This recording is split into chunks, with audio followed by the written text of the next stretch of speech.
The words and concepts we will be discussing this week are fairly subtle in nature and may or may not be on the front burner when you start thinking about research. But I think that both concepts are well worth introducing and getting everybody on the same page in thinking about research. Since 1962, when Thomas Kuhn first associated the word paradigm with his conceptualization of the progress of change in science, there has been an enormous and ongoing debate on the topic. At one time, and it may still well be true, Kuhn was the single most cited author in the citation indexes produced by the Institute for Scientific Information. Certainly generations of PhD students and no few master's students have read this book and debated the contents thereof at some length. You'll get my take on paradigms in the textual portion of this week's material. Paradigms, in the strict Kuhnian sense, are at least fairly easy to understand, particularly in the hard sciences. The differences between an Earth with a solid crust and an Earth with a crust composed of giant floating tectonic plates is a fairly easy distinction to get across. With the notion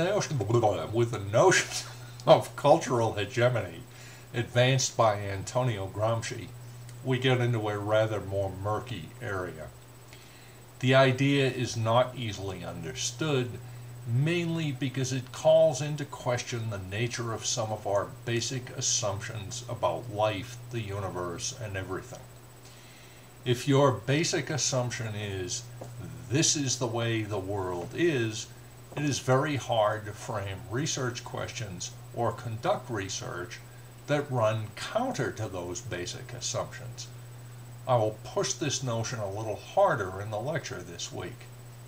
The American reluctance to deal with issues of social class are an example of our particular hegemony at work. The idea of cultural hegemony has been tremendously powerful in the social sciences, or at least the more theoretically inclined practitioners thereof, since Gramsci's writings started getting translated and published in the 19th century. The literature dealing with hegemony is a good deal more diffuse and not as easily identified as the Kuhnian stream. The Gramsci literature is often secondary or tertiary in nature, that is, not discussing Gramsci directly, but using his early explicators as the starting point.